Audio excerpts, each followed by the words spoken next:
Hello and welcome to the Calculator Repair, listed on caliquin.com. So I have redone this layout. Hopefully it works out.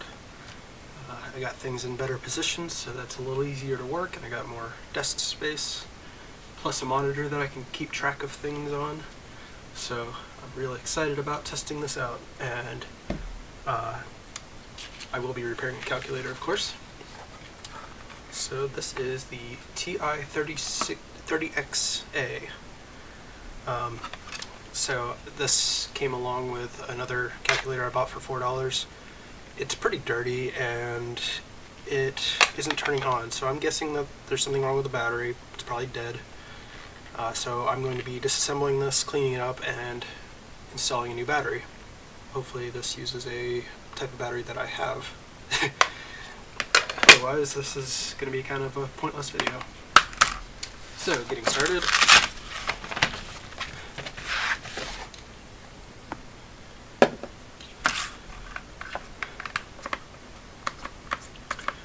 Here's yet another calculator that is battery powered only, and you have to use a screwdriver to change the battery. I think that's absurd and very annoying. So I'm kind of disappointed in TI for this.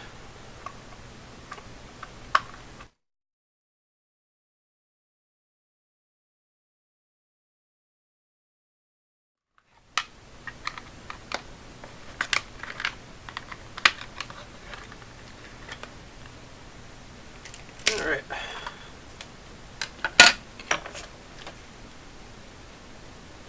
Damn. Okay.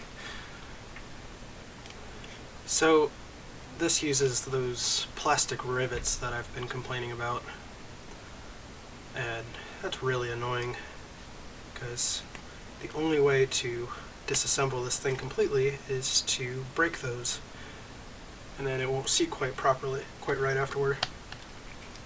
So I'm gonna get these batteries out. These are most likely dead. And let's see. Got a little pipe here. I don't know if these are any good, but these came with another calculator I recently purchased.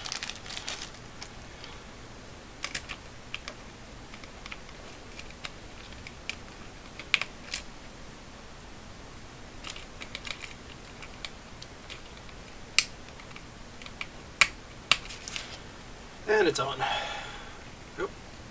1, 2, 3, 4, 5, 6, 7, 8, 9, 0. Well, that's exciting. Not really. I wasn't fully expecting this thing to fail on me or anything. So, it's not a huge surprise. These are TI, for better or worse, does make pretty durable calculators, but I don't want to get too much into the review of this because I want to get it cleaned up. But since I can't completely disassemble it, I'm not going to bother with a soap and water wash, so I'll be cleaning it all here at the desk. So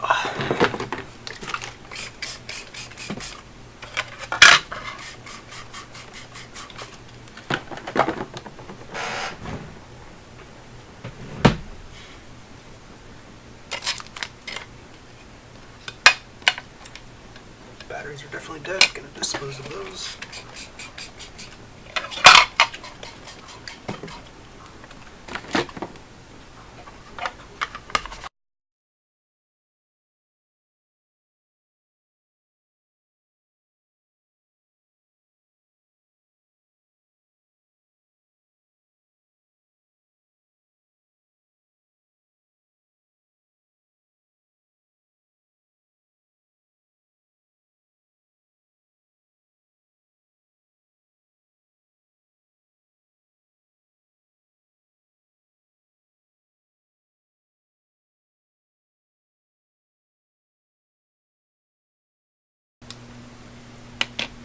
Alright, so this part's going to be a little bit harder to clean because I can't get all the electrical components out. So I'm going to leave this side of it alone and just focus on getting any of the dust in between these keys out. So I'm going to gently Get them with a toothbrush that's only slightly moist in the cleaner. But I don't want to get stuff inside the keys.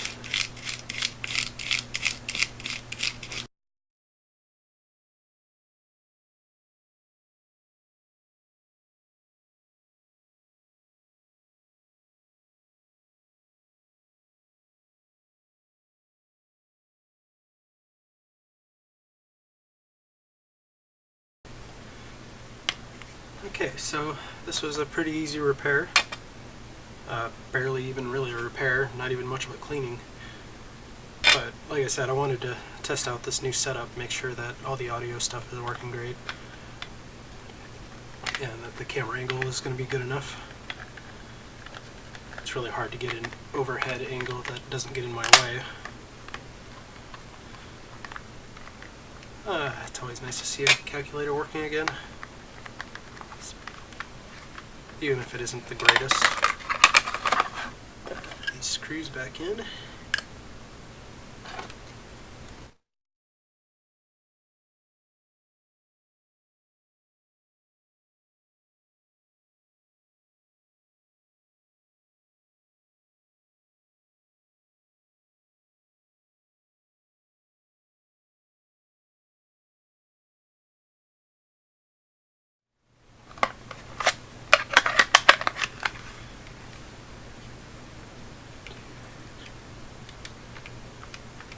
Alright. Well, thank you for watching, and I'm glad I got another one working. So this will be reviewed in the future. Thanks for watching.